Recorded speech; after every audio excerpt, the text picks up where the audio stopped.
one step this way. There we go. All right, you guys can just go with questions. Lisa, what's the excitement level today? Well, I think you can feel it in the building, from our coaches to our staff, our entire department.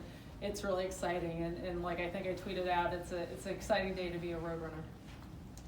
What was the reaction like in the room and in your different meetings when you sort of announced this to the staff? Yeah, a lot of applause, a lot of just smiling faces, a lot of excitement in the room that, you know, we talk about that we've proven, you know, this facility in particular, Park West, that when we say we're going to do something, we're going to do it. So a lot of confidence in our plan moving forward, and a lot of excitement from our staff and our coaches. Lisa, it sounds like from reading Greg's story that the university is picking up a lot of the bill for some of these facilities. What does that mean to have that kind of support from the school? Yeah, since day one, you know, the university's been really helping from the operational side of it, recognizing we got to do something with our facilities, you know, to make that shift to start investing in the facilities is huge. And, you know, it starts with Dr. Amy, with Veronica, that we want to continue being the front porch of this institution. And you do it through having success and having facilities and being able to recruit and retain the coaches and the student athletes who are going to help us continue to elevate. So a huge appreciation for me and our whole department, to Taylor and to Veronica, to be able to be really creative in how we're going to move forward with these facilities.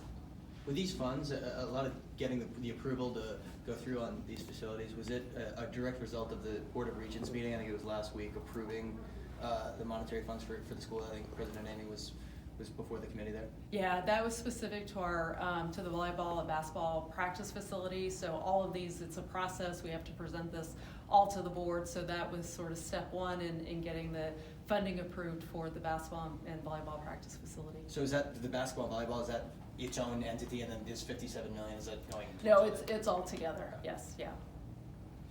How important is it to continue trying to drive philanthropic support to get this whole project across the finish line? Yeah, as I told our staff and our coaches, this is just the start, right? This is kind of the seed money to do these facilities. So we're still going to heavily rely on philanthropic support. Our San Antonio community, our donors, our constituents, the fundraising is going to be a huge part of this moving forward. In terms of the basketball, volleyball facility, do y'all kind of have like a time frame of when y'all would want to start work on that? Yeah, so we've been talking about it for a couple of years. We've been doing conceptual designs. We're getting to the finishing touches right now.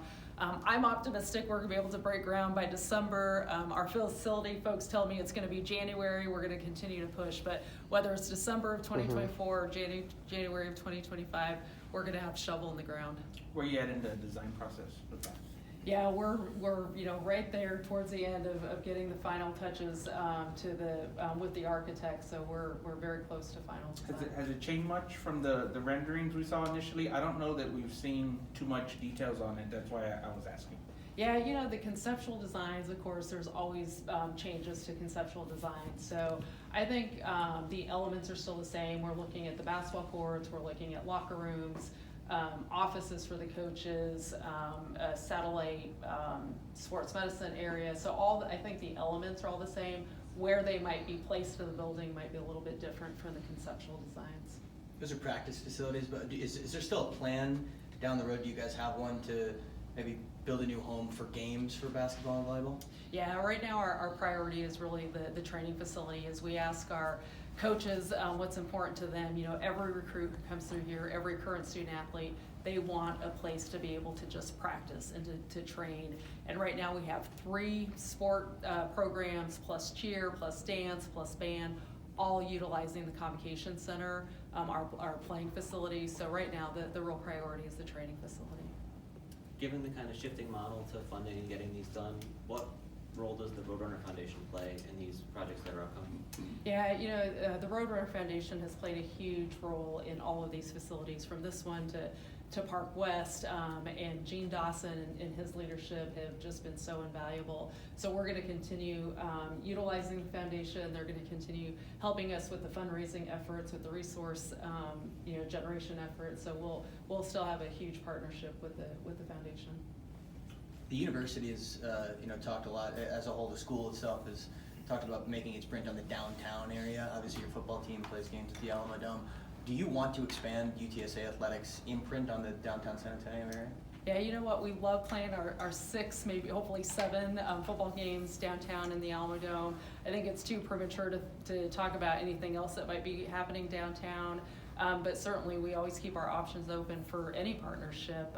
But you know, as you noted, it's the downtown area is growing, our school's growing downtown, but you know, we love playing our 6, 7 home games down there for football.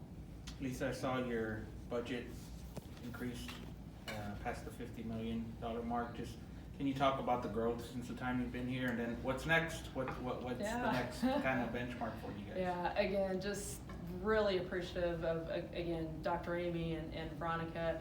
We put a plan together, right? And this is when we were in our previous conference, moving into the American, we needed to accelerate that plan. And every one of our revenue generation elements have increased, right? From fundraising to sponsorships to ticket sales, but a huge gratitude to again, Veronica and Taylor for the institutional support that, again, they've put a lot of value and investment into intercollegiate athletics. They want it to be the front porch. I think we've seen the results of that with the investment in football and how that has helped put UTSA on a national map and has built the brand, has built the visibility. So all of those areas have increased, but the major increase has really been the institutional support.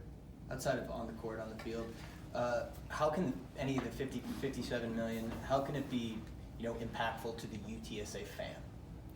Yeah, you know what, I think again, we want to be winners, right? We want to win championships. We want to be really proud of UTSA athletics. And these facilities, when you're talking about recruiting 16 to 18-year-olds, they want to know, where am I going to be training? What kind of facilities do you have to offer? It's going to help us continue recruiting the best student athletes possible. It's going to help us retain the best students, and it's going to help us recruit and retain the best coaches. So from a fan perspective, I think it's just all of that pride, winning championships, really being proud of what UTSA Athletics is doing, particularly in the American Athletic Conference. Okay.